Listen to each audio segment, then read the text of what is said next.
Going to be included in part of item 1. Guys, you got that? No, I'm sorry, we will, you're right. Okay, item 2 will become part of item 1. I don't have my phone. I bet it's on the table.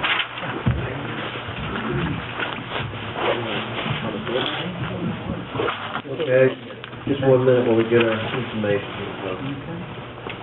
Item 2 is going to become part of item 1.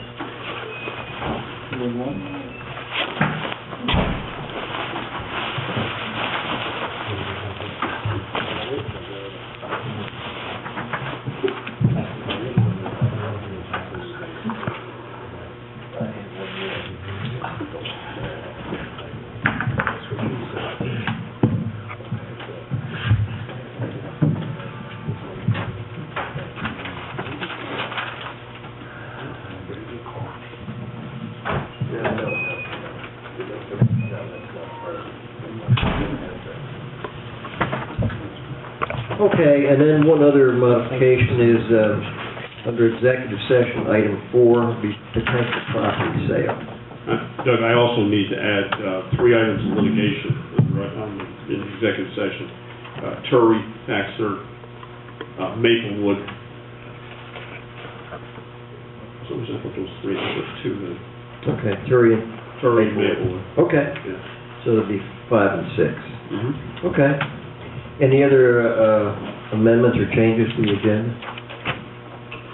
Okay, if not, I'll open the floor for purpose of the floor to, if someone would like to talk about any of the items that are on the agenda. And reports. Let's start down with you, Phil. Well, I have very little to report this month as far as the police go. We have a number of issues that we're dealing with.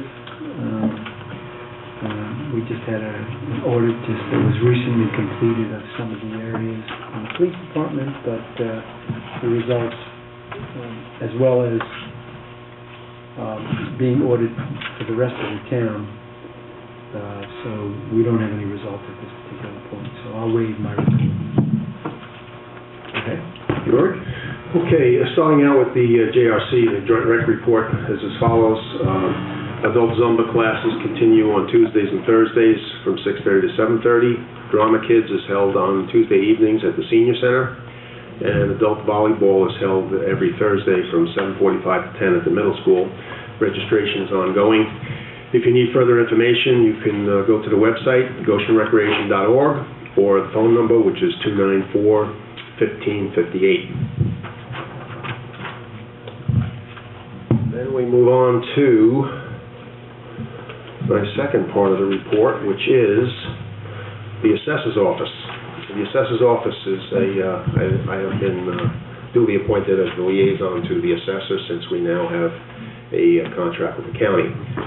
So the information as far as the assessor's office is concerned is Alan Eskew, E-S-K-E-W, is now, has been, as far as, I can't say permanent, but he's going to be there on a steady basis as the assistant assessor. We are getting preliminary appraisals from the county. In fact, Dennis, I think you went over there and you got, what, 8 to 10 of them? Yeah, in fact, I hope to have some response by today, but I do not yet. Right. Yes, they are working early next week. Yeah, I talked to John. Because early next week, is that what you said? Okay. Yeah. And that's another perk from this thing with the county is that prior to this, we were getting the appraisals and they were costing us X amount of dollars each. This is added into the package with the contract that we have with the county. And I also spoke to Francine. Actually, there were 3 county employees up there and our employee, Francine, and everything seems to be going well in the assessor's office. Then finally, the continuing saga of the asbestos abatement at the Salesian School. As I told you on Monday night, I was going to speak with Paul Rodriguez from Quest, and I did that. And what he is going to do for us at no charge, again, because I'm trying to get valid figures before we actually decide whether we're going to go forth and do this at all. He admitted to me, just as we were talking about on Monday, that it was kind of convoluted. You know, you read that one memo, and then you read the other memo, and it was like mumbo jumbo. So anyway, as it stands right now, he thinks he has 4 different contractors that can do this type of work. And they will bid on 3 different, this is all preliminary bids, this is not formal bids that we're going through as far as, going through all of the hoops that we have to do as a municipality. Just to remove the asbestos only, and how many days that would take, that would be job 1. Job 2 would be remove the asbestos, and then knock down the rest of the building as clean and leave it there, how many calendar days that would take. And third would be to knock down the building completely as asbestos, and the number of calendar days that would take. This is all supposed to take place. There's going to be a preliminary walkthrough the end of the month, actually January 31st, and the information is supposed to be back to us on or about February 7th. I wouldn't hold my breath exactly on that, but that gives you kind of a rough time frame of what we're dealing with. And I believe that's Okay, my report. good, thank you. Ken? Yeah, very quickly, nothing big besides report on water and sewer, that's going without problems, which is good, especially in this cold weather. Well, the only other thing I can report is this portion of the building might be a little chilly tonight. We apologize. The heat exchange valve for this portion of the building broke today. So I want to thank Barbara. They ordered out the new part, and it should be in by next Wednesday, okay? If you smell of odor, it's not carbon monoxide. It's just the furnace has nowhere for the heat to go, so it kind of drifts on up. That's it. Hey, Lou? I don't have too much, but I just want to be a little proactive here as far as the highway department. As you know, most of our subdivisions have signs that when it snows, that the vehicles are not allowed to be on the streets, and we've been having some problems. Thank God we haven't had a lot of snowfalls, but just want to be a little proactive. Subdivisions, when it snows, cars should be off the road. All right, and I don't want to see anybody suffer the pain that we might have to take extraordinary measures, so I just want to give a heads up on that because we've been having some problems. As far as the senior center, we're in the process of painting the main hall this year, and which the town and the village have given the budget for that, and probably next year we'll probably be hitting the other rooms. And as far as Dollar Bus, next month I'll be asking the board if I could have permission to put an ad in the paper advertising our Dollar Bus, because it's a great service and we just want to get more people aboard. So the ad is already done. Me and Michelle worked on it. I just didn't have time to bring it over tonight. So we'll do it next month, or the next meeting. Thank you. Okay, thank you, Lou. In my report, Mr. Canarino and myself, we've been involved in CSEA negotiations this week. We've had 2 sessions. We've scheduled a 3rd. Our goal is to finish these negotiations fairly quickly. In the past, sometimes they will drag on for some period of time. Sometime in the past, we had gone out for bids to work on manholes and water and sewer. And 3 manholes were completely renovated in Arcadia Hills. And we think we're probably going to save about 30 gallons of I&I, that's groundwater getting into the sewer, per minute during wet season. So based on what the the Water and Sewer Department has said, it looks pretty good, and they're starting with the most severely damaged manholes first. The intent is to do 5 or 6 in Hamiltonian Park and 5 or 6 in Arcadia Hills, and assess where we're at and how much money we have left. Okay, the first item under old business is to review a proposed annual contract with the Goshen Humane Society to include dog control services and authorize the supervisor to sign the same. Dennis, do you want to go through that agreement? As the board's aware, this was before you Monday night, in which we had discussed the matter and made a minor revision and exclusion to the contract. Presently, this has been submitted to Jeffrey Chain, the attorney for the Goshen Humane Society, and I believe the supervisor submitted this to the Bosleys today. Correct. And what you have before you is a copy of the agreement, but also the resolution, which addresses the fact that they will be performing the services as set forth in the contract for the town of Goshen on our behalf, and that in connection with the contract, if you read the resolution, the third whereas paragraph, that as additional consideration, we intend to abandon to the Goshen Humane Society the Dodge van, which has almost no value to the municipality, but it'll be useful in the operations and performance of their duties and responsibilities under the contract for the Goshen Humane Society, with the caveat that if for whatever reason they should cease to perform those duties and responsibilities, we have the right, but not the obligation, to elect to take back that piece of equipment. Right. Otherwise, the contract is in all respects the same as we discussed Monday night. 24/4 is the annual consideration in monetary funds to be paid to them, and they will perform all those services as enumerated in the contract. There's one misspelled word in your resolution. I'm sorry? In the whereas... There's another secretary who's going to be fired. I know. Okay. The town it should be shall have the absolute right to receive a return of the aforementioned Dodge. Yes, okay. So noted, and I'll make sure, if you correct that, Priscilla, for your copy, yeah. Okay. Good. Would someone like to make a motion regarding this resolution? I'll move. Second. Any discussion? Just had one discussion that Sure. popped into my head, and that was, we now give the Humane Society X amount of dollars. Is it 10,000, I think? Yes. So now is this 24/4? No, that's part of this. Part of it. It's part of this. That's internal. This is their annual remuneration for the year. And I apologize, can I have the second on that? Lou. Okay. But a good question. Yep. What was the reaction to Mr. Bosley for that? Well, I gave it to Mrs. Bosley, and she said she would have it signed in the morning. Good. So, I mean, because we had a handshake on this several weeks ago. Right, and if you notice, it's effective and basically retroactive to the first of the year. Right. They've been effectively performing the responsibility. Did they really? Okay. Madam Clerk, can we roll call vote, please? Councilman Cantorino? Aye. Councilman Lyon? Aye. Councilman Newbold? Aye. Councilman Capella? Aye. Supervisor Bloomfield? Aye. Motion carries. Thank you very much. Okay, Dennis, I want to go into the next item, which is A&L Acres LLC. It's to their development protocol required to finalize their subdivision. Correct. Just briefly, Mr.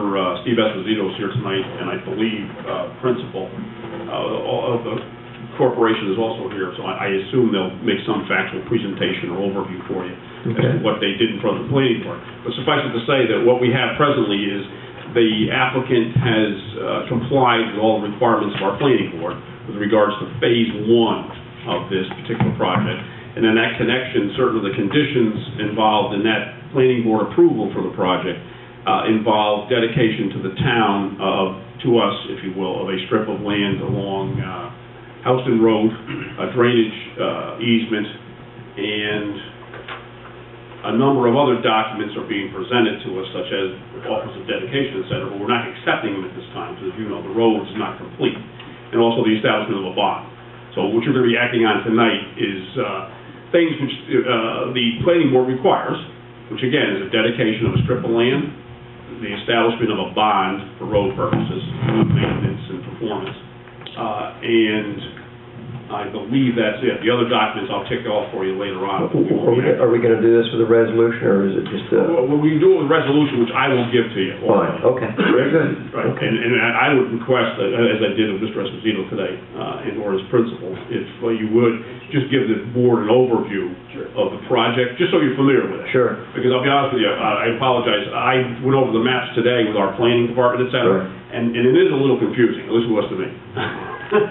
We try to make it that way. I think so. Actually, you know what, I You might brought have to spread this in front of them, yeah. just wrote the smaller maps.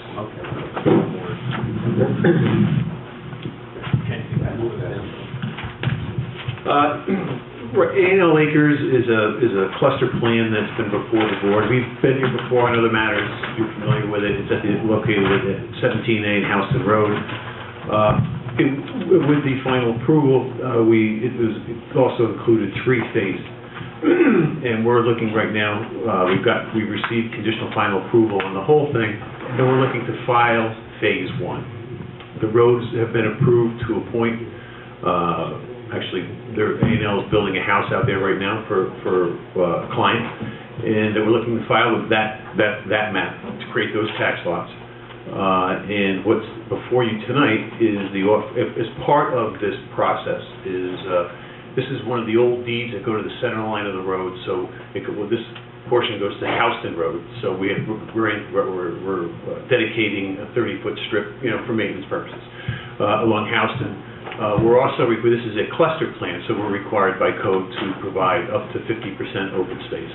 So we're providing, it's about 101 acres, we're providing about 51 acres of open space that will be preserved in perpetuity as part of the filing of phase 1. And then there's also 2 drainage easements, which are part of the infrastructure of the subdivision. And those easements are to the town. The facilities will be owned and feed by 2 of the property owners, but this easement provides the town the ability to access those facilities, to maintain them if required, but does not obligate the town to do so. So those are really what we need as part of the first filing. Phase 1, we need to include the dedication strip to Houston Road, the 2 drainage easements, and the conservation areas, open space conservation areas. Question, on the drainage districts or facilities, that's for all 3 phases, is it? Correct. We essentially built the 2 storage and treatment facilities for the entire project. Right. In phase 1. Okay. And the property owners will understand that it's their property that this drainage facility is on. Right, And they would be responsible ultimately for those. correct. Okay. As part of the filed map, Right. these things are on it. In fact, they're out there, number 1. Right. These are part of the filed map. There's notes on there regarding the maintenance of them. And in the deeds, these easements will be part of those 2 lots. Good. Good. All right, Dennis, you want to... Just to comment further, the planning department from, Rich Gold and Kelly Norton to our engineers have all passed on this. They've all approved it, indicated that it's in proper form as submitted, which I presently have. And what requires us now is to move, if you will, on the adoption. Basically, the motion would be, as what I requested someone to be the movement on the board, would be that the town being in receipt of an irrevocable offer of dedication for pedestrian walker road widening along Houston Road in connection with the A&L Acres LLC project, the town being in receipt of the permanent deed for the pedestrian walk, 2 drainage easements, and also a declaration of conservation easement. Being in receipt of those in acceptable form, having been reviewed and approved, the town needs to move to accept them and have the authorized supervisor to sign any and all documents necessary in connection therewith. Okay. Would someone like to make a motion in that regard? So moved. Second. Any discussion? The total number of lots of the entire subdivision is how many? 29. 29, and 10, if I count this correctly, 10 are in phase 1? No, I think 14, actually. 13 in the balance. I'll tell you in a minute, George. 14. I just had a quick check of what I saw. It's 12 lots in the balance, which is 44 acres, which are really phases 2 and 3. Right, and then you talked about the 50% open land, the 50% open land is all in phase one? Well, it's included in the entire project, but part of the condition of approval is that we file those easements in phase one. So whether we ever go on with phase 2 and 3, it doesn't matter, because that 50 acres or 51 acres, those easements will already be filed as phase in phase 1. Okay. Just one question, this has nothing to do with dedication of the road. Correct. Correct. Indirectly it does, but I want to make a comment about it. But not for the town to take over, start plowing? No, absolutely not. I just want to make sure. It's just the easement. Right. It's just the easement. Which lot is being built on there? Right here. Lot 27, Right here. Here. on see the cul-de-sac? Oh, yeah. Beautiful home. And did we get a movement on that? I don't know. Oh, it has been seconded, so we're in discussion? We're in discussion. Okay, Madam Clerk, can we have a roll call vote, please? Councilman Cantorino? Aye. Councilman Lyons? Aye. Councilman Newbold? Aye. Councilman Capella? Aye. Supervisor Bloomfield? Aye. Motion carried. Let me just give you some housekeeping details. Also submitted to me, which is not before you tonight, is the irrevocable offer of dedication for the proposed road, as fully described to the full subdivision. If you follow, we're just taking the offer, we are not acting on it. So we're not in any way or form taking over or obligating ourselves to that road surface. It's not done yet. 2, I also have a deed for the proposed road. I have a common driveway maintenance declaration and easement that has to do with 3 lots in phase 3. And then I also have a deed for a lot line change involving what I call the Red Door Schoolhouse. Right? Again, all those things are not being acted on tonight. I'm just telling you housekeeping-wise, I have the originals, which will be required. They would also been approved and signed off in format, but we are in no position to accept them tonight and act on them. Right? Okay. Now, another housekeeping detail. If you remember, I mentioned to you earlier, we have a performance bond in regards to the road, which is going to be built through phase 1, which basically we're acting on in connection with tonight. I have correspondence from the engineers because no performance bond has been posted yet. Mr. Feeney, who's the principal of A&L, has what I call front-ended that improvement. They've done a great deal of work and expenditure of funds out there before, if you will, us setting a performance bond. At this time, because phase 1 is going to be acted on, the engineers, and legally speaking, the board should establish a performance bond going forward in connection with that road. God forbid, in the event it's not completed for whatever reason. In that regard, the original proposal from our engineers was a performance bond in the amount of $286,400, only with respect to phase 1. Since the applicant has completed certain material work out there, I quote from a letter today from Sean Hoffman, one of our consulting engineers. It's our recommendation the original performance bond estimate be reduced and the developers to submit a performance guarantee equal to $231,400, reduction of $50,000, in form satisfactory to the town attorney. And then they have their estimate attached to that letter. So what I need for you tonight to do is, again, a movement to establish the performance bond on phase 1 road of the A&L subdivision in the amount of $231,400, and the applicant to submit the necessary materials to confirm that in acceptable form to the attorney for the town. Someone like to make a motion in that regard? So moved. All right? Second discussion, yeah. Normal procedure is just we're if you will, taking care of a lot of housekeeping details tonight, only in connection with phase 1. Right, well, the performance bond is to make sure that the work is completed. Correct. And if it's a reduction of $50,000, I just want to make sure That's from the original estimate. I understand, but I'm not sure, but I just want to be fair to everybody. Has more than $50,000 worth of work been done on this?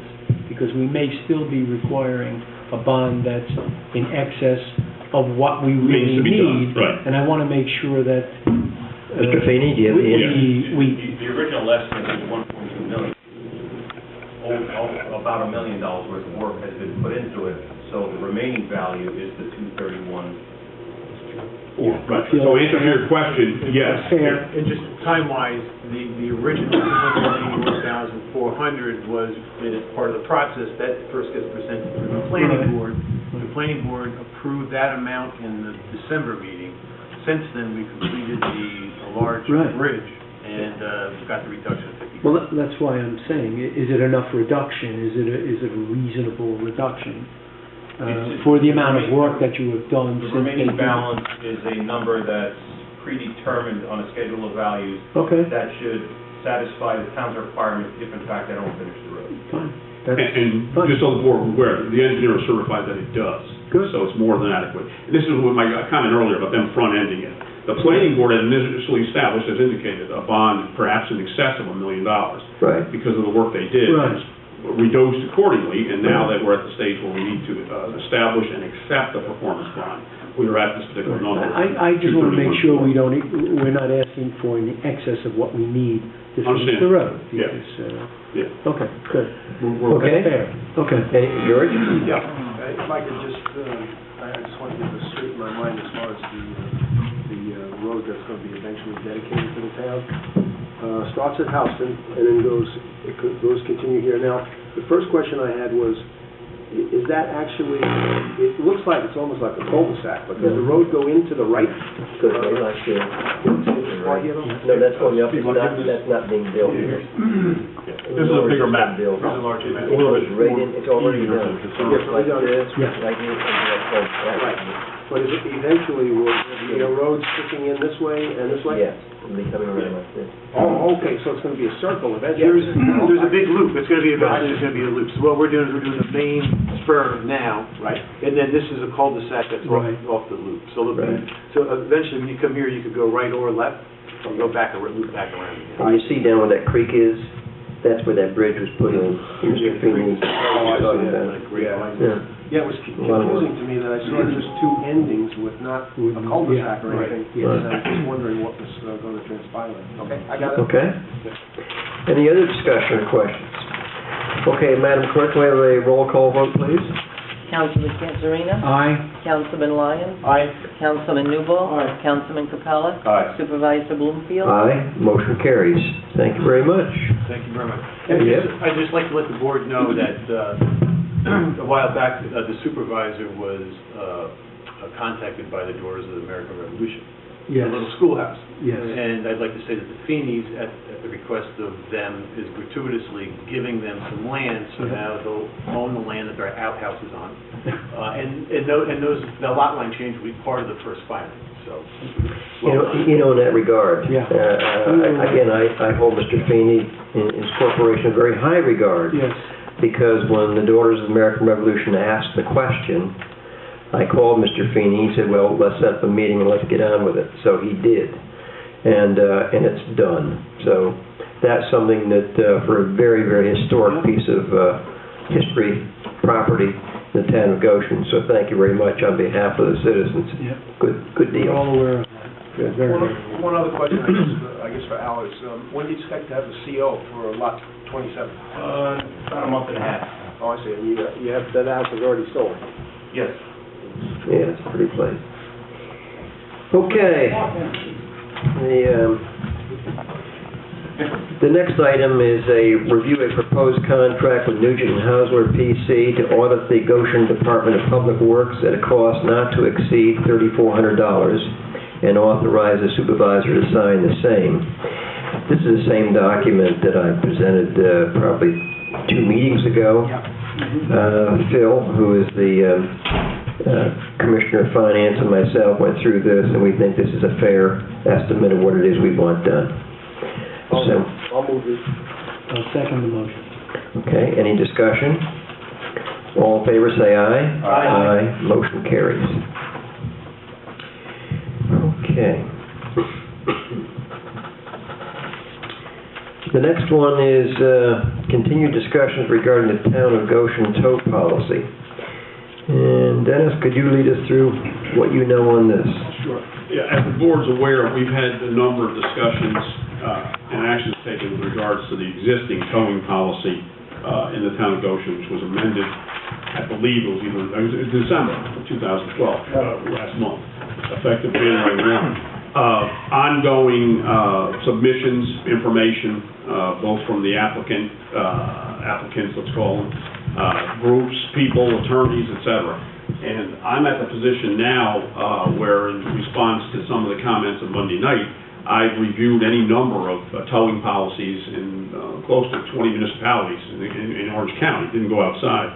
And almost without exception, the other towns take a much more formal approach to the towing policy. Now, most times, an enactment of a local law under which there are substantial license fees, sometimes setting of rates, but also, no, I've yet to find any indication or definition, if you will, so as to determine or set forth some procedure to alleviate the problem which we face in terms of the three entities being classified as one and matched with a separate entity.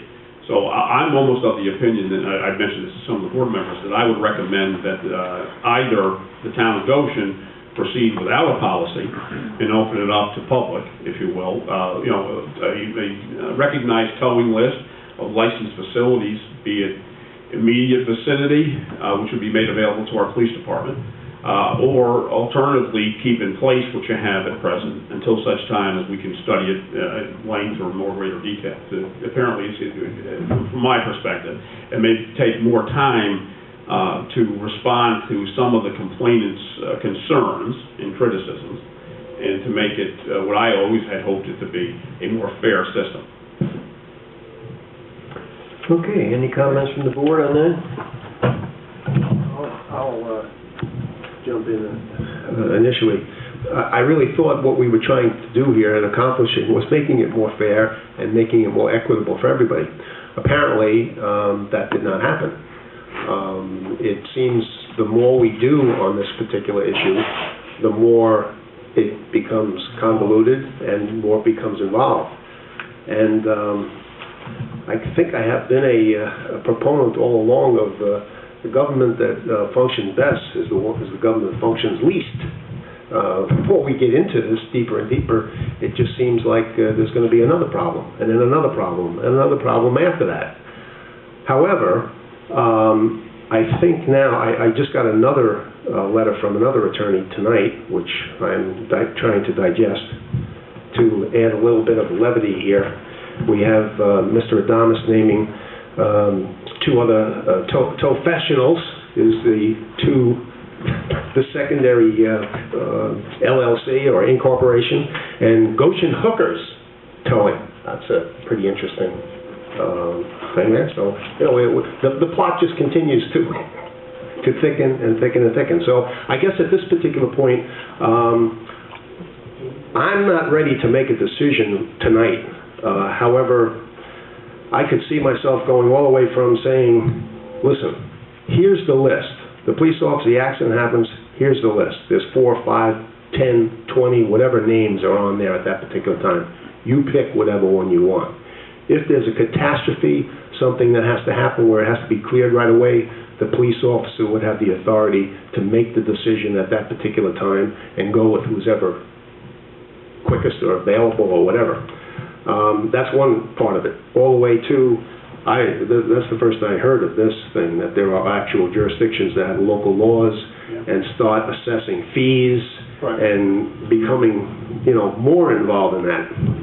I don't think I want to go there, but I don't want to make a decision. I can't make a decision tonight because I have to digest more of this information. Any other comments from the board? I basically did all what Mr. Lyon said. Actually, as I was going down in my file here, we just got this letter today, so I didn't even read this from Mr. Fox. So, I sit in the same position as Mr. Lyon does at this point. Let me say, unfortunately, it can be a complex subject, and obviously, as you were aware from the members of the public and their representatives, it's a subject which is very close to their hearts, if you will, and they're very interested in.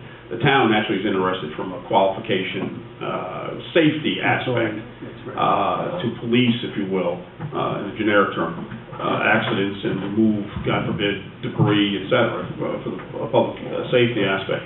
In that regard, though, I just want to emphasize again that most of the towns, which I found interesting, not only regulate, some of them price set, some of them have minimums to avoid gouging. Almost all of them have appreciable license costs to cover the, whatever cost apparently the municipality feels. is necessary to process these things. But in any event, you need some type of list to be available to the police. Dennis, all the things that you're discussing have nothing to do with our rotational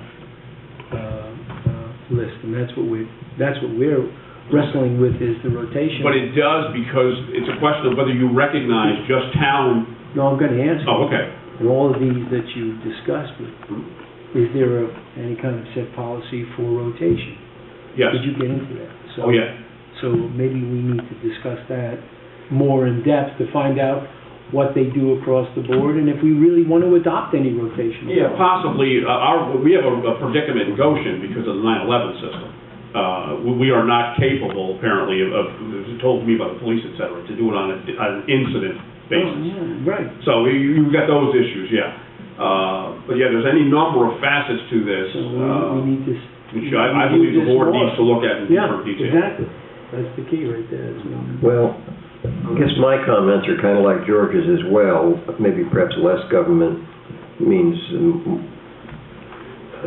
better service, et cetera, et cetera. Because it's pretty obvious once we open this book up to try to make improvements, all hell's broken loose on both sides of the ledger, and we're in illusory, you know. And when you get in a peeing contest, all you do is get wet. No one seems to win. And what we were trying to do initially, it was in regard to the citizens themselves, to ensure that a tow truck would get there and do the job in a reasonable, quick fashion, at a reasonable cost, so to speak, and that people would be served. Because we have had complaints of price gouging in the past, and that's in the back of our minds. But I, for one, and I guess at this juncture, not in for local law and all the bureaucracy and the overseeing it and whatnot that's required.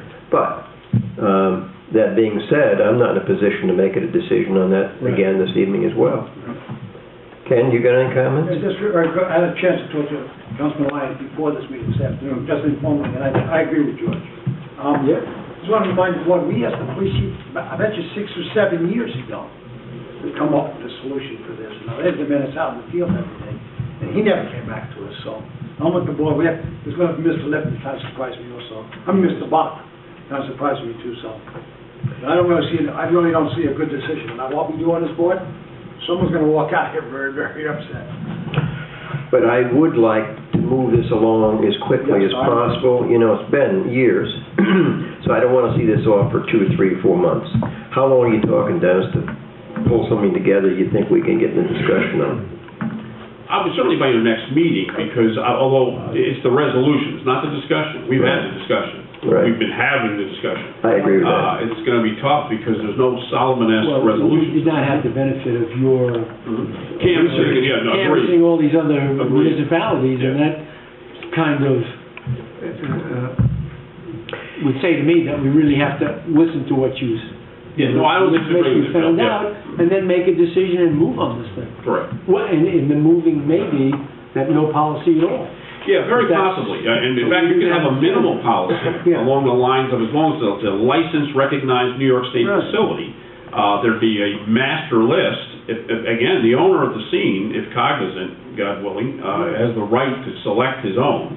Alternatively, there's discretion to the police officer. Right. And we were conveniently, or trying to make it convenient by using the list and maintaining some parochial favoritism towards, local facilities. But there's no requirement that you do that. All right. This may be out of order or whatever, but all the principals are here tonight, and we think, or we're kind of stymied by what we want to do here. Does anyone in this room who does this type of business have any more input for us before we move on? Yes. Well, first you have to Excuse me, establish. I have to speak at the microphone. I'm sorry, sure. Yeah. How would you, We have to record you. Not this thing, just your Okay, first I feel that you should establish a set of qualifications. You have to have the right equipment, you have to be able to have a response time that's convenient if the truck or car is in the middle of the road, you can't wait half an hour, 45 minutes for somebody to get there. You know, and once you establish a set of qualifications, anybody that's qualified can be on that list. It should be that simple. Whether they're in the town or out of the town. No, it should be within your town because, only because a response time, according to the federal towing people, 20 to 30 minutes is maximum for anything that's impeding traffic. Okay? Anybody outside your town can take more than that. I mean, the town of Goshen's pretty big as it is, so to get to the other side without speeding or running lights, you're cutting it close. Okay. Well, So, it does bring up a good point, because the officer on the scene, it may happen, the accident may happen on the Warwick-Goshen town line, and the people in Warwick may be 5 minutes away, and the people in Goshen may be 25 minutes. So that's another dimension that we have to really think about, as to the officer on the scene, giving him the authority, or letting him figure out who would best be the one to respond the fastest. So there are a lot of things we have to, I'm just saying, there's just a lot of things we have to talk about now. Just so the board's aware, for Right. education, the comments are well taken. Yeah. Almost every ordinance or Yeah. local law, they are addressed, response time, Yeah. set by certain parameters, et cetera. Okay. But, well, good point, Phil, because Goshen is large. Yeah. And whether we're near, God forbid, the accident's near Chester, or Yeah. Walk Hill, or Warwick, or Hamptonburg, you could have a situation where response time would be more appropriate, Right. for whatever reason. Yeah. But another locale, another entity. Yeah. Knowing that the owner can always request, all right? It's a Yeah. question of, again, So- discretion so of the this officer, just 'cause they're means- gonna be on the scene. We just need to understand what's going on. The owner always has the right to pull whoever they want, Correct. but when you're in the town of Goshen, and you pay taxes in the town of Goshen, Yeah, why you keep it in here? we do. Why you wanna take it outside when the other We don't want to take it municipalities? outside. We would like to see the Goshen entities have the first preference, but that may not be the safest and the best. And that's what we're concerned with, is safety. Yes. And then secondly, is we would like to support the people that support us, absolutely. So, what I'm saying, there's no set rule, we need to talk about this even more and understand. But referring to what the young lady said there, is that you could have a situation where it's in Campbell Hall now, and it's gonna take you a while to get there. And not that we wanna go to the outside, but how many you opened years? up another can of worms. Right. That's all I'm trying to say. That's all. We don't wanna do that. So, it's always been, the officer does have final say. right. If it's a matter of safety, he can call whoever he wants. I mean, he's always been the Right. final say. Good to mention it. Okay, well, let's table this thing Yeah. on, but I'm not sure when it's gonna get back on. We've now done this about 3 meetings in a row, and I've got many more things that are backing up in the queue to be resolved in the month of February. I think we can get to this next time. Well, I'll look at the agenda. Yeah. But when it comes in though, Dennis, we're gonna need something before us in print that we can digest on If I that. could borrow that. Well, Yeah. The other matter here with this letter that we just received that we did not read, we have now 7 companies involved. Yeah. Potentially, and I'm just trying to speak. in fairness, now this is a dilemma, I don't mean to offend, but if you follow, we changed the policy in December. Mhm. We are operating under a set policy now, Yes. where there are 2, let's call them organizations or units, Mhm. alternating. Mhm. 3 corporations as designated 1 unit, and a separate entity designated a second unit. If you are to table it without taking any action, that policy is going to remain in effect until such time as you act. Unless, I'm sorry? Probably the next meeting. I think we should. I mean, I've got my agenda in the other room, it's lengthy, but I'll see what we can take out and put something else, I mean, Yeah. but I have to, we have some things that we've got to move on, and, I don't disagree. Okay, just wanna, So you're targeting the next, like, we got meeting 4 in in February, and I got them Yeah. pretty well loaded, Oh, okay. you know, okay. So what are you recommending, Dennis? I make no recommendation, I'm just saying to you what the fact is, and I'm aiming, or I'll aim Yeah. to target to have before you a proposal so that we can Yep. review and access same at our... 11th of February. I'm looking at January, apologize. Yeah, Yeah, 11th of February. That would be my target. 11th. And that could happen to you before, Good target. and you would have to copy your text before. I'd like to see it before that, so we can Yes. be ready to go on the Yes. 11th. Okay. Yes. I will see, but I'm not making any promises, because again, I've got my agendas made up into February, and I just cannot for the life of me remember what all these things are, but there's several things that are in abeyance. Okay, very good. Yep. Town yard. What that cost us? We have 4 people on the toll list in the town of Goshen. Why did you take 2 off? The town of Goshen had 4 rotating lists for all the toll companies. They had Chet's, K-Team, Hamiltonian, and Adonis. Was on the town of Goshen toll list. And you took 2 off. Why did you take 2 off the toll list? Let me clarify, Robert. What you were speaking of, probably, you're saying, let's take K-Team, I apologize, the other two, Hamiltonian and Jets. Those 3, no, there wasn't so much 2 taken off, no one was taken off. Yeah. But those, no. I wrote the law, I know what it says.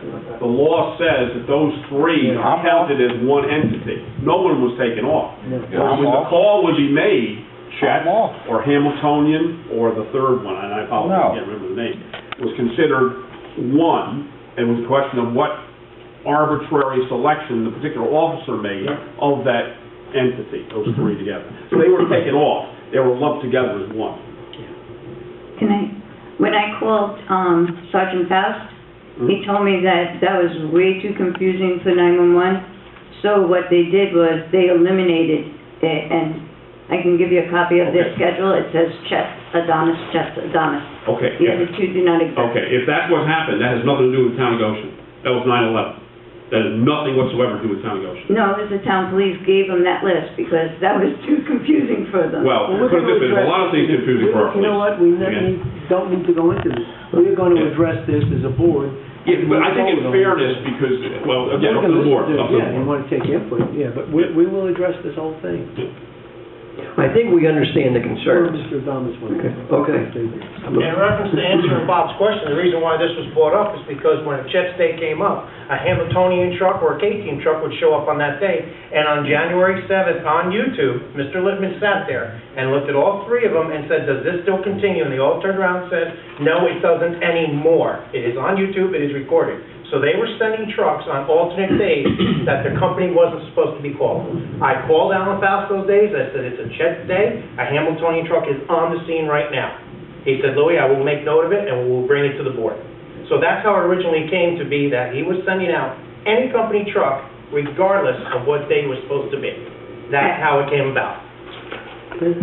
All right. I'd like to close this subject. We're going to continue this at our, when it'll be scheduled again. Thank you. Okay, would someone like to make a motion to approve the minutes of work sessions, January 7, 2013, and regular meeting of December 13, 2012? So moved. Are there any additions or corrections to the minutes? One minor that I gave to Priscilla before. Okay. All in favor say aye. Aye. Aye. Motion carries. Who seconded that? I second. Under new business, would someone like to make a motion that we accept the retirement of Marie Pascal, dial bus driver, effective January 28, 2013? So moved. Second. Any discussion? All in favor say aye. Aye. Motion carries. Thank you. Under finances, would someone like to make a motion to authorize the supervisor to pay accounts payable check run for January 24th, 2013, amounting to $653,056.89? So moved. Second. All in favor say aye. Aye. Motion carries. Pardon? Well, has to be signed. No, not by me. Okay. Now I'd like to open the meeting to privilege of the floor and anything anybody would like to talk about.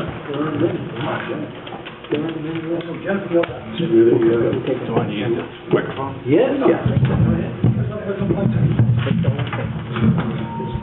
Hi, last time I was here, we discuss briefly the cable franchise situation. I know it was Or, Gary Weil. thank you, Gary. We know it, but that's everybody. I also saw a note that went into an executive session at one of the last few meetings, and just wonder what the result was when you guys talked about the cable franchise contract.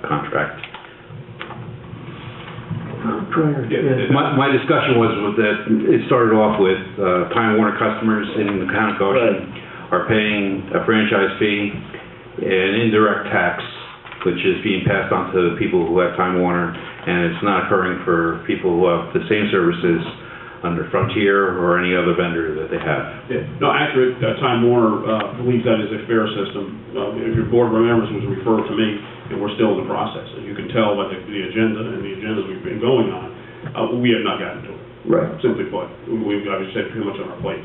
So I don't have anything for you there. Okay. I'm aware of it, and again, the board did he was assigned that to me. Right. It's not complete. Okay. The next thing is about taxes, and as you guys know, I'm not like super up on taxes, but in minutes of the November meeting, you guys, at the budget meeting, you said the town will be under the 2% cap at 1.97. That's correct. With a town increase of 34 per thousand. That's our budget. Yes, but, okay, does that include the highway and the police? No, what it is, and here's, let me share with you how this works. Yeah. Okay?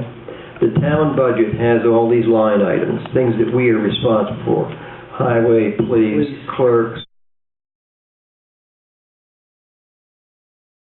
Okay? On behalf of the citizens of Goshen and every other town. Certiaries, lawsuits, et cetera, when they spend monies, they add it on. So even though our budget that we put together may be 1.74, which is part of the law, we pass a law to accept that, okay? That's what we control. The monies that they spend, they've got to recoup. And they put it on, and they put it on the appropriate, whether it be highway or whatever it is, and so that's why those numbers are higher. We don't know. I understand, but when you guys say you're trying to adhere to a tax cap, We are. none of the taxing entities are even close. None. I'm just sharing with you the budget that the town of Goshen for 2013. We will spend, this group will spend less money than we did all the way back to 2008. I can't control what the county puts on. It was still a 4% increase in spending. Well, We are not that's, spending that. It is. but we are not 4%. spending We are not that. spending that. Our budget is 1.974. All I'm getting at That's is... all we're spending. Yeah, I understand. We don't know what the I'm not county's pointing got. fingers here. No, I don't know what to do The beyond that. reality of Right. what a 1.97% increase turns into, Sure. the reality is what? We don't know. It's 6.6%. Right, could be. That's what it turns into. And when the L3 landfill settlement comes, and all these other tertiaries that we've been cleaning up come, it's gonna probably be much higher next year. Yeah, So that money has to be paid back to those people that... I understand it, but I'm sure you've been accruing for that all along, right? We don't accrue for that. It's not part of the town. What about the school system? We are the town of Goshen with our budget. Okay. We don't accrue, there's no line item to do that. I mean, it almost an identical thing happened with the county. They came out and made a statement, 1.74% increase, and what did their budget increase? 5.85, tax rate increased 5.85%. Now, the law that we passed in our budget has already been audited by the comptroller's office.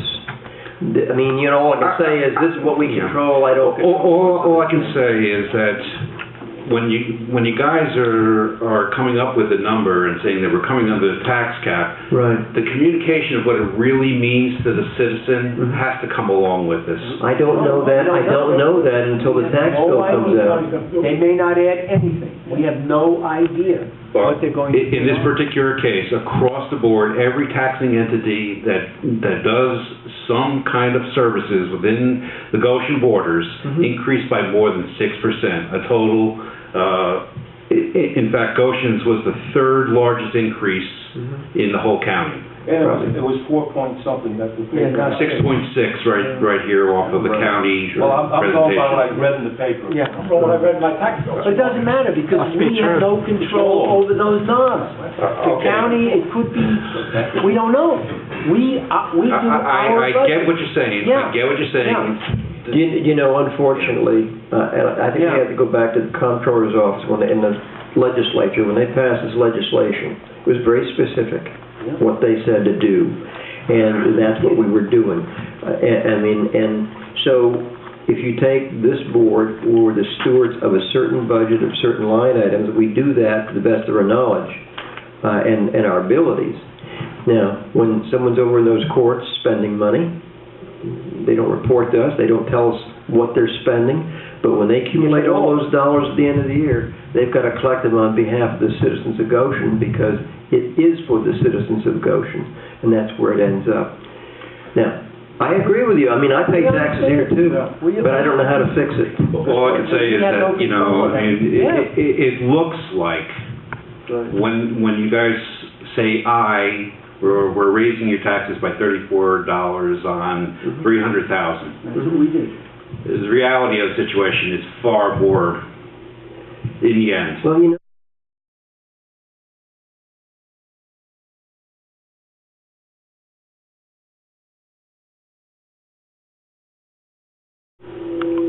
was put out there to try to give the homeowner some comfort that their taxes that they pay in property taxes would be somewhat under control. Right. But if everybody says they're coming in under the tax cap, and yet the tax increases go from 1.75 or 1.97 to 6.6, there's something disingenuous about this process. About the process. I'll buy into that. I couldn't disagree with you, but you're at the And wrong I'm not place. saying this has anything to do with your actions, other than the reality of But the it does, tax and cap. you are saying it. Yeah. Because when we write something, we can only write what we have control of. All right? And that's the part you're not getting. Had we not You are saying stayed it. under the 2%. I don't know how we correct the county for raising stuff that we don't even Well, know. it's not just the county. Hold on one second, sir. Okay. If the controller's office approves what we're doing, and we're doing the tax cap, how could you say anything other than that? We're doing our job. In Goshen. Okay, in Goshen. Yeah, another thing though, I mean, It's just fuzzy math to me, that's all. Well, we can only control our math. Right. All right? And that's the answer we have. And you need to be at the But having this when you're discussion. explaining County. this, and you're talking about Goshen taxes, Right. it should be a discussion beyond just the town board. When it talks about Goshen I don't know how to, taxes, I wouldn't, it's the town, it's the highway, it's the police It's the highway department. and the police. Yeah. Everything is included. Yeah. It's 1.97, that's our budget. If the county didn't spend any money, it would stay at 1.97. Yet each line item When we turned read out to be that- 6%. No, you need to go to the county and When we discuss read it that with in them. the paper, Yeah. I was taken for a loop. The first thing I did, I came to Doug's office. I said, how the hell did this Yeah. happen? And I got the answer, well, he didn't. We But if had to you- do some homework. But to if get you the read answer. the article, in part of that article, he did explain it, but it was very convoluted. But when you read the article, you say, oh, that's how it happened. If our budget wasn't capped at 2, we might have gone to 4.6, which means yours would have been 10. We don't know that. We don't know. We know what we can control. Those are the only knobs we have, and that's our guideline. So ultimately, this is Way a of life. false promise by the state of New York Yeah. correct.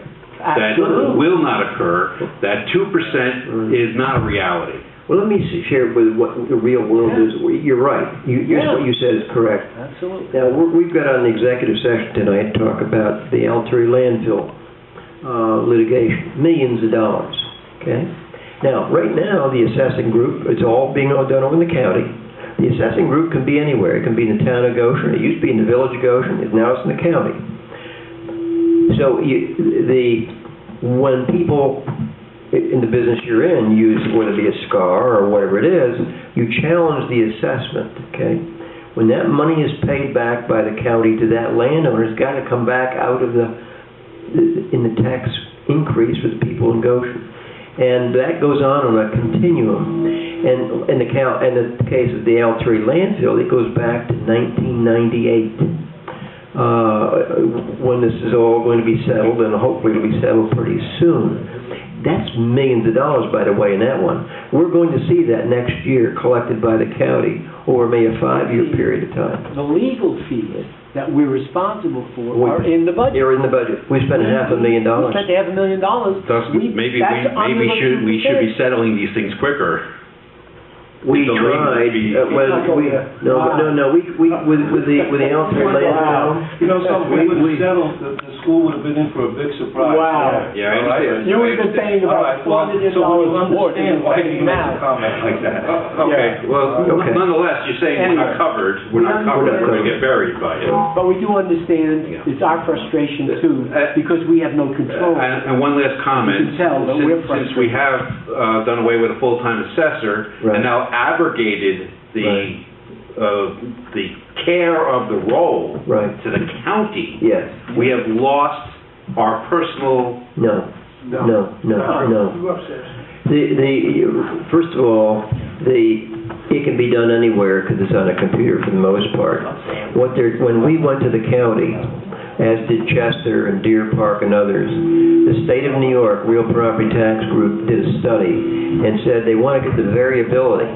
When you have 23 assessors in Orange County with their personalities and their mindsets, you're going to have this. They want to get that noise out of the system by going to maybe 10 or 11 assessors. And so that's the move. And we're going to do this for 2 years to see if we like it or not. But because if we don't, we're going to bring it right back in house. But we want to look at it and give it a chance. Now, we have an assessor assigned to us, the one he just talked about every day, but they're working for the county. Their expertise, they're coordinating it all. Okay. Is he an actual assessor or is he an appraiser? The person we are going to have here in the town of Goshen.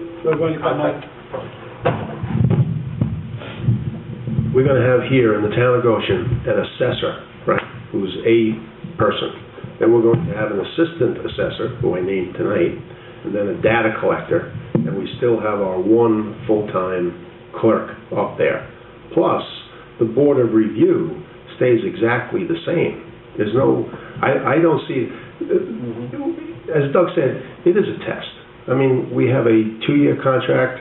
We think we're doing the right thing due to the fact that we are now saving, I think the savings is like $40,000 right off the top between what we had. I saw 31 in the budget or something. Right. Well, yeah, but witness what I said tonight. We would have gone out for 10 different preliminary appraisals.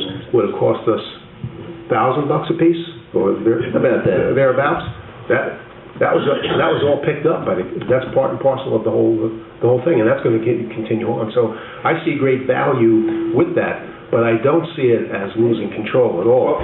If it gets to that particular point, I think you'll see an assessor that we will hire. Okay, I mean, I do have some experience with this since also in Chester, and they did use appraisers initially to fight certiorieries and small claims assessment reviews. They're training all different parts, realtors, appraisers, whatever. The way we understand it is they're training these people as assessors, someone that has a knowledge of the basic... My only concern is the loss of the years of experience with the role to people who are now just appraisers rather than people who have a vested interest in the community and know the tax roll very well.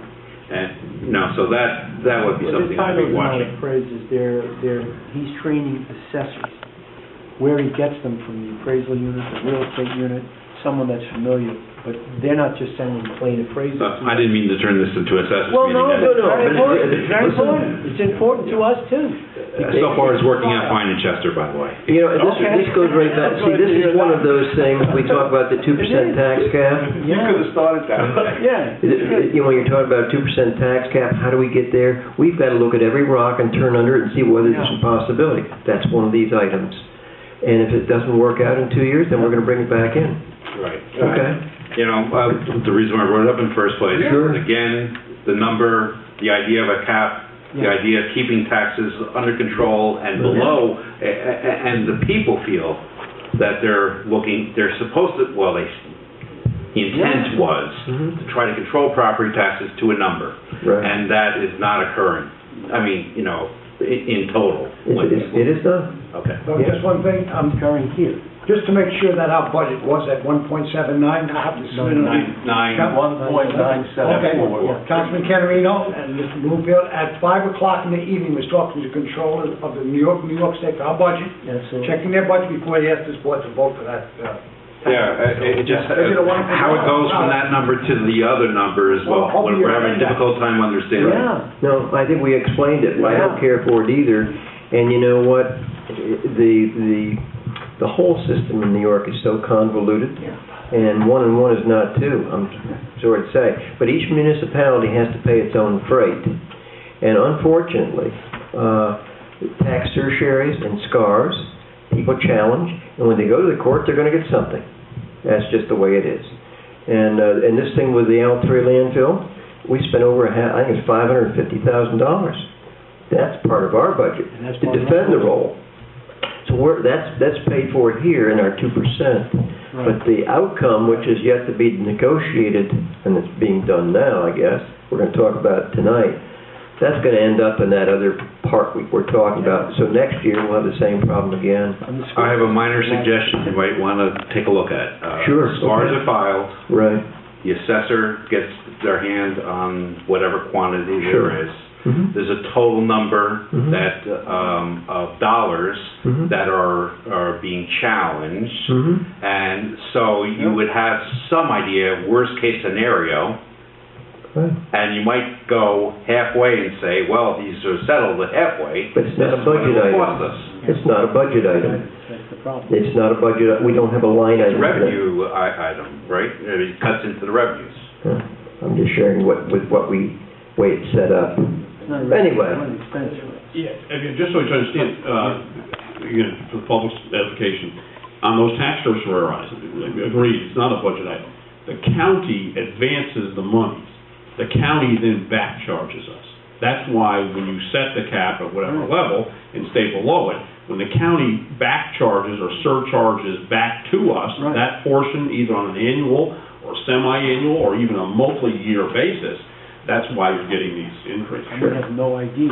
No, and you wouldn't. You won't. Many times, you won't even be aware of the numbers. No. That's what we're saying. But we can work, I mean, our budget is our budget. That's the thing we have control over. And that's what we bring in this year, 1 point. And I think it is fair to say that who's being disingenuous is the state of New York. Oh, yeah. The state legislature. The state legislature. It's just absurd. I would like to go on record too as saying, you know, when we look at what we've done to control costs, we're now down to a point in the years to come. There's no fat in the system, and my concern is as the costs go up, if the revenues don't go up with it, we won't be able to meet the 2% tax cap, and then it's going to be that much more. It's either that or we'll have trucks to plow with no drivers. Well, we're good. But the point is, if we don't meet the 2%, we have to vote to go over it, and whatever's added on by the county will still be added on. In the end, it's really also about the homeowners who have to carry the bill. Of which we're all and a lot of them were leaving town. I agree. I agree. You know, it's We're tough. as frustrated as you are with this Yeah. system. All right, thank you. Okay. Okay, good. Jerry? You know, Doug, it's I guess a sad scenario. You guys do what you obviously in good faith, to bring our budget to this 1.9, blah, blah, blah, blah. If I was preparing this budget, and I presented this to my constituents, I'd have a dash pending the county taxes. So it becomes, I guess, more clear to a taxpayer, you've done your job, but this 1.99 can change to go to 6.4, not on our watch, because of the county. I'll do this next year. You're putting... No, that's not correct though, Jerry. See, the county is only doing what is required by law to do.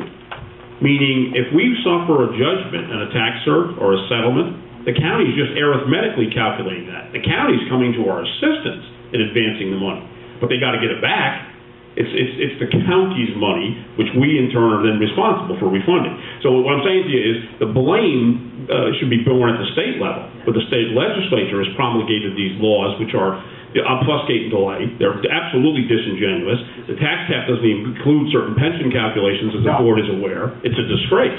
But it's not the county, it's the state. I just want to clarify, the state level. Either or. I think it should be clearer. Yes. To us, the taxpayer, how you arrive at the 6 whatever, when we were presented with a town budget of 1.9, blah, blah, blah, blah. I don't know what I know this.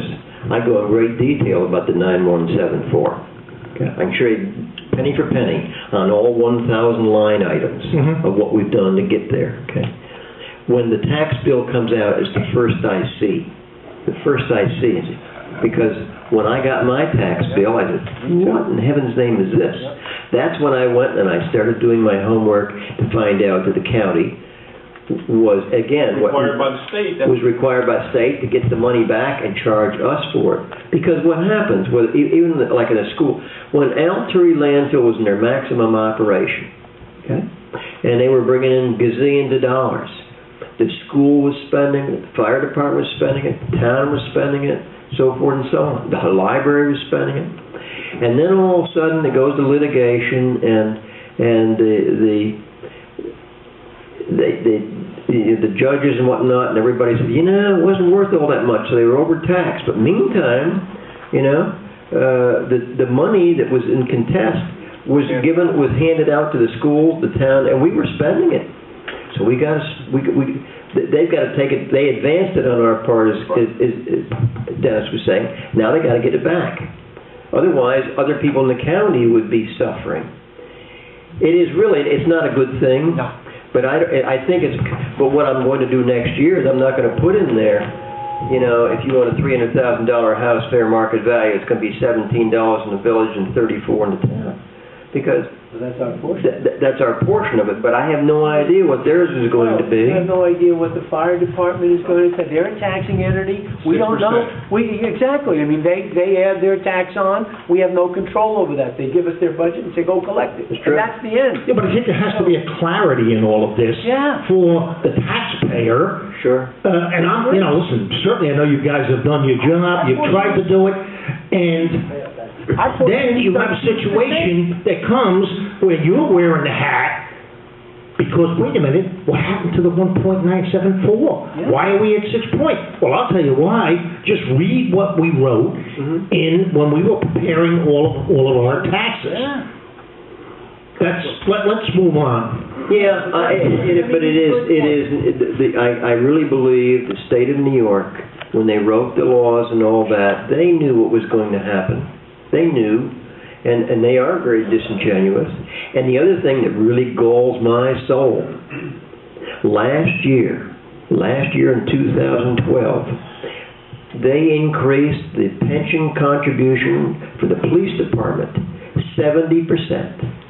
They increased the pension contributions for everybody else 30%. This year they did it 17% and I think 15%. And at the same time, they expect us to be at 2%. And then the comptroller says, "Oh, we're in great shape."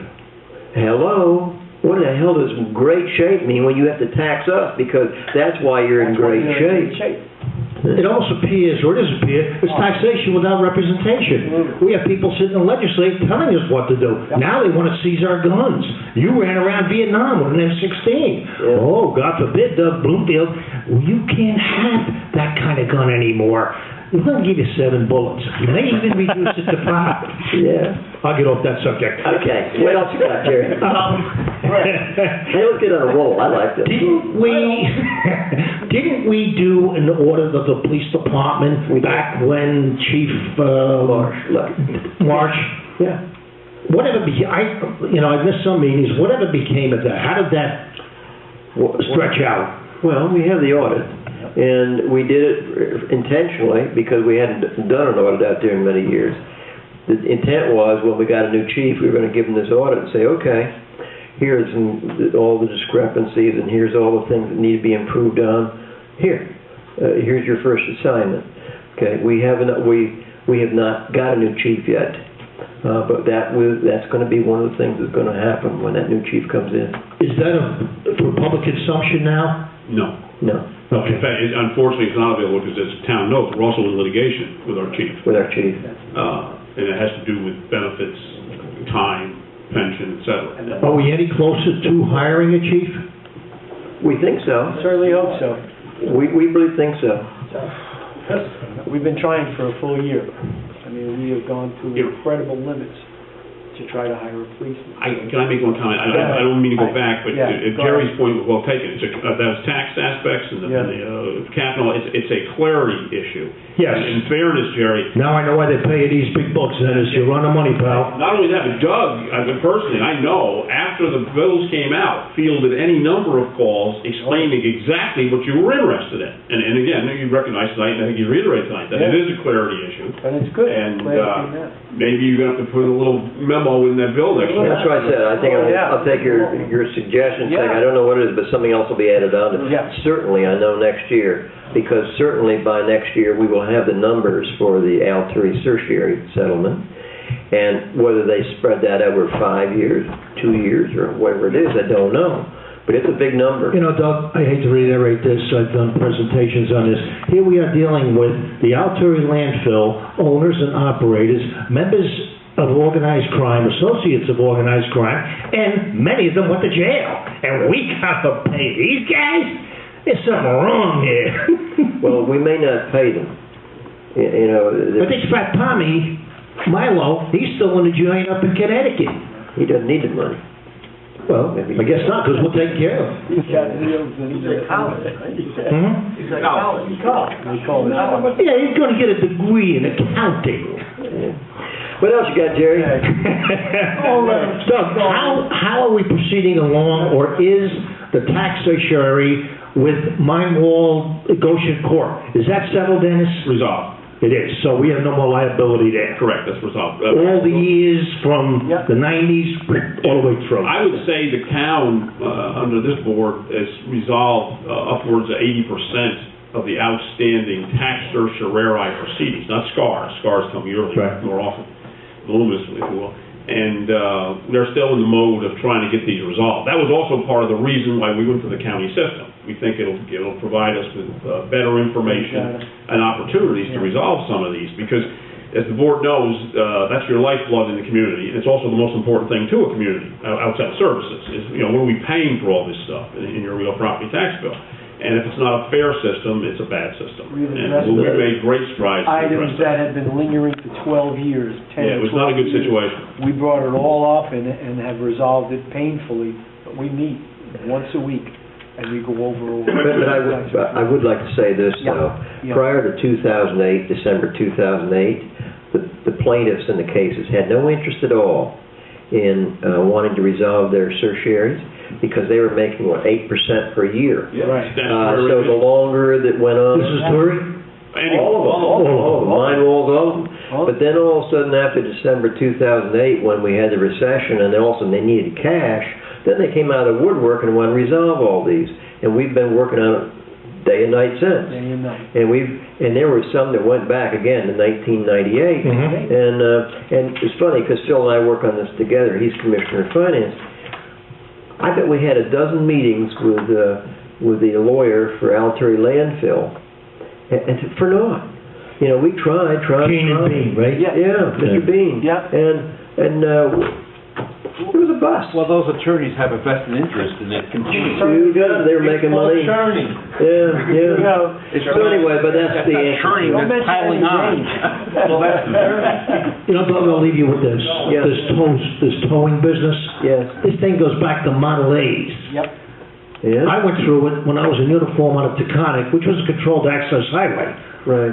And there was allegations by certain tow operators, they're using Yorktown Auto Body, they're using this guy because they're getting a kickback. That's why they're doing it. And you know, we always had a list. You would call headquarters. Here it's a little more difficult. Controlled access highway is not. You'd call, headquarters would say, okay, they get the list. Okay, Yorktown Auto Body, it's his turn. Then we have another accident. Okay, now we're gonna use Joey's tow truck. And that system seemed to work. But here it seems, if I'm hearing it right, that you have a company that now has multi-companies, LLC, under different names. It's almost, if you look at our Carters here, Right, and of course you'll see, they change the names as the weather blows. So you really don't know who the hell you're dealing with. You got maybe Absolute, you got this guy, you got that guy, you got IWS. After a while, you don't know who the hell you're dealing with. And I think that's done, not with the towing, but in that industry. It's like a game. You don't know who you're dealing with.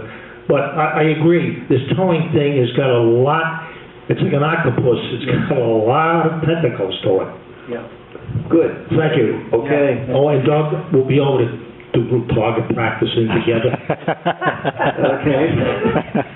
Okay, would someone like to make a motion to adjourn and go into executive session with the intent not to return, to update the status of the CSEA negotiations, update the status of the PBA negotiations, update the status of the PD personnel issue, talk about the potential property sale. It's being negotiated. Talk about the Turi litigation status and the Maplewood litigation status. And also tax cert litigation, 7 items for report tomorrow. Okay, That was the other item I forgot. very good. So moved. Is there a second? Second. All in favor, say aye. Aye. Motion carried. Thank you very much, folks, for coming. That was easy. I'd like to make a motion, but...